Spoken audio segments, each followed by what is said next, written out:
اچھا ہم سے بھی بیان کیجیے گا، یہ جو نماز کے اندر بھی ہم خاتمہ کرتے ہیں تو وہاں پر بھی ہم دائیں بائیں منہ کر کے کہتے ہیں السلام علیکم ورحمۃ اللہ، نماز کا حصہ بھی اس ریچول کو بنا دیا گیا کہ اللہ سے تعلق کے بعد یہ بات یاد رکھو کہ تعلق کا اظہار اور ظہور انہی لوگوں میں ہوگا، لہٰذا آپس میں دوسرے پہ سلامتی۔ یعنی ہم دنیا سے منہ موڑ کے اپنے پروردگار کی بارگاہ میں حاضر ہوئے، ہم نے ہر چیز کو چھوڑ دیا، مجلس لگی ہوئی تھی، لوگ بیٹھے ہوئے تھے، ہم کوئی کاروبار کر رہے تھے، بہت آمدنی ہو رہی تھی، کوئی شخص ہمیں کسی چیز کی طرف بلا رہا تھا، لیکن آواز آئی کہ حی علی الصلاۃ حی علی الفلاح، تو ہم اپنے پروردگار کے سامنے حاضر ہو گئے۔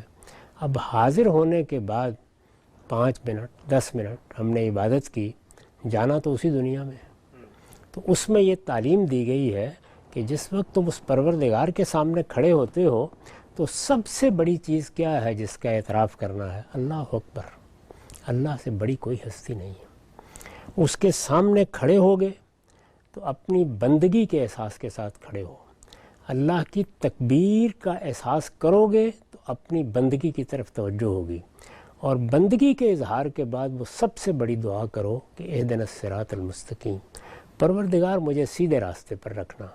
تو اللہ کے سامنے، اپنے پروردگار کے سامنے تو یہ شکر گزاری بھی ہو گئی، ہدایت کی دعا بھی ہو گئی، اس کی تکبیر بھی بلند ہو گئی، اپنی بندگی کا اظہار بھی ہو گیا۔ جانا تو اسی دنیا میں ہے نا، تو دنیا میں جانے کا کی ورڈ کیا ہے، کلیدی لفظ کیا ہے؟ سلامتی۔ یعنی اب جاؤ تو اس وقت کہا کہ دائیں بھی منہ موڑ کر کہو کہ السلام علیکم ورحمۃ اللہ، اور بائیں بھی منہ موڑ کر کہو کہ السلام علیکم ورحمۃ اللہ۔ یہ سلامتی ہے جس کو اگر ہم سمجھ لیں تو اگر ایک لفظ میں ادا کریں تو پورے عالم کی اصل ضرورت یہی ہے۔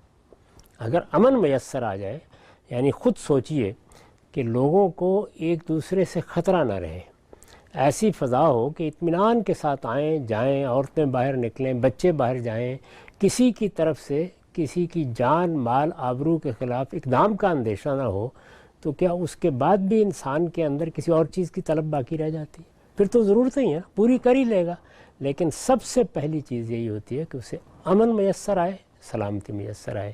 تو امن اور سلامتی ہے جس سے ہم ابتدا کرتے ہیں، جس سے ہماری ملاقات شروع ہوتی ہے، جس سے ہم اپنے پروردگار کی بارگاہ میں جائیں تو دنیا میں لوٹتے ہیں تو یہی کہتے ہوئے لوٹتے ہیں کہ لوگوں تم پر سلامتی ہو۔ ٹھیک ہے سر، نقطہ واضح ہوا۔